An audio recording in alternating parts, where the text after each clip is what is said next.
Alors, c'est évident qu'on réponde aussi à cette question. C'est quoi la bonne nouvelle qui doit être prêchée et qui apporte la délivrance? Si tu n'es pas encore abonné, abonne-toi pour qu'on puisse se fortifier ensemble parce qu'il y a 90% des personnes qui regardent mes vidéos qui ne sont pas encore abonnées. Donc, s'il te plaît, abonne-toi si c'est ton cas. Commente, aime et partage pour bénir d'autres. Allons-y. C'est quoi la bonne nouvelle qui doit être proclamée et qui apporte la délivrance? Jean chapitre 8, verset 31 à 32 nous dit, « Et il dit aux Juifs qui avaient cru en lui, « Si vous demeurez dans ma parole, vous êtes vraiment mes disciples. Vous connaîtrez la vérité et la vérité vous affranchira. La vérité vous délivrera. La vérité vous apportera la délivrance. » Alors, de quelle vérité Jésus parle-t-il? Jésus parle ici de sa parole. C'est pourquoi il dit dans Luc chapitre 24, verset 25 à 27, il dit, « Alors Jésus leur dit, « Ô hommes sans intelligence et dont le cœur est lent à croire tout ce qu'ont dit les prophètes, ne fallait-il pas que le Christ souffrit ces choses et qu'il entrait dans sa gloire? Et commençant par Moïse et par tous les prophètes, il leur expliqua dans toutes les Écritures ce qui le concernait. » Regardons ce que la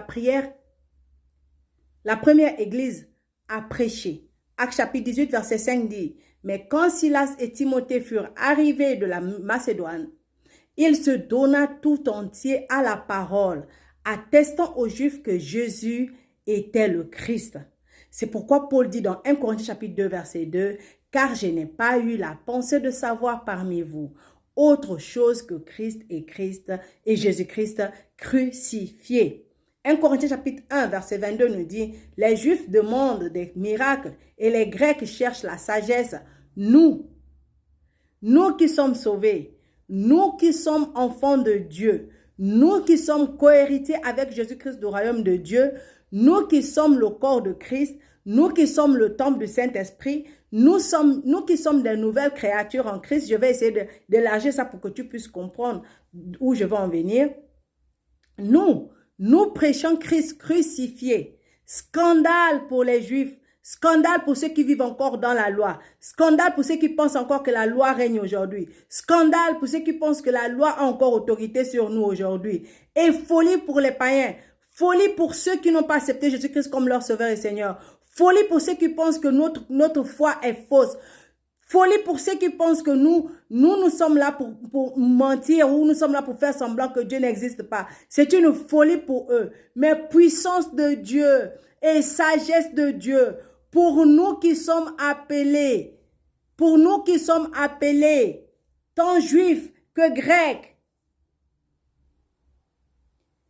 C'est une puissance. La parole de Dieu est une puissance. C'est pourquoi Jésus dit que mon peuple périt par manque de connaissance. Quand tu n'as pas la connaissance, tu deviens un mouton pour tous ces faux pasteurs, ces pasteurs marmailleurs, ces pasteurs menteurs, ces pasteurs marabouteurs, ces pasteurs violeurs, ces pasteurs truands, ces pasteurs qui font des faux miracles juste pour avoir pour mentir aux gens qui sont aveuglés par le manque de sagesse, par le manque de connaissance. Quand tu n'as pas la connaissance, tu es bête, tu es mouton, tu es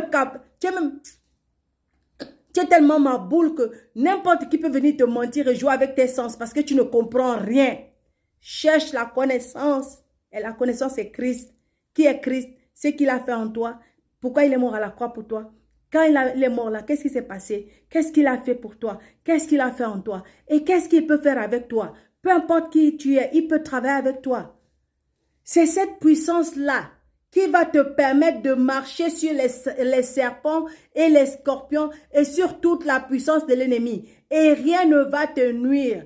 Tu seras complètement délivré quand tu sauras qui Jésus est. Ce qu'il a fait pour toi, ce qu'il a fait en toi et ce que sa mort à la croix a apporté et ce qu'il peut faire à travers toi.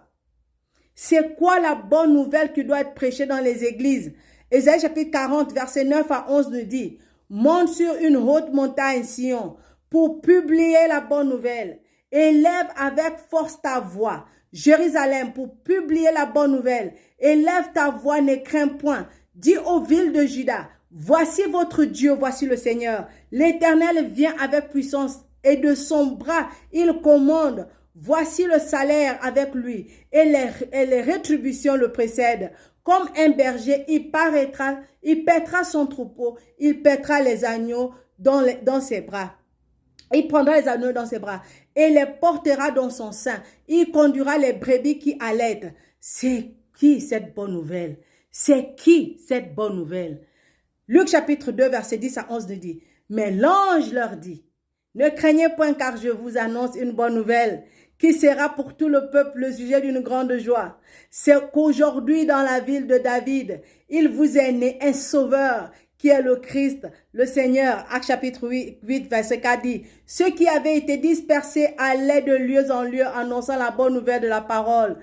Philippe étant descendu dans la ville de Samarie, et il prêcha le Christ. Je demanderai au Père de vous donner quelqu'un d'autre pour vous venir en aide afin qu'il soit toujours avec vous. C'est l'esprit de vérité. Le monde ne peut le recevoir parce qu'il ne veut ni le voir ni le connaître. Mais vous le connaissez parce qu'il demeure avec vous et qu'il sera toujours avec vous. Ça, c'est Jean chapitre 14, verset 16. Jésus se présente le Saint-Esprit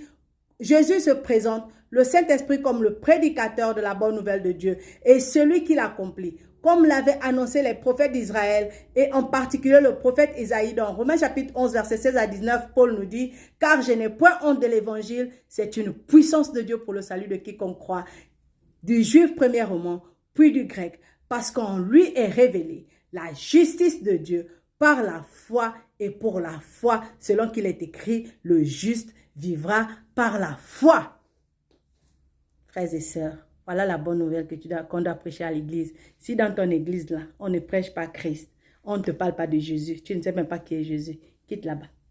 Va chercher là où il y a la lumière. Va chercher là où on te parle de Christ. Parce que c'est en connaissant Christ que tu seras un croyant puissant. Que tu sauras qui tu es. Tu sauras la puissance qui est en toi et l'autorité qui est en toi. Et tu pourras marcher comme Jésus veut que nous marchions dans ce monde. Des croyants puissants, des croyants avec la connaissance. Donc, arrête de chercher les miracles, cherche la connaissance. Et désormais, tu connais la connaissance que tu dois chercher. Alors, n'abandonne jamais. Abonne-toi si tu n'es pas encore abonné. On est ensemble. Shalom.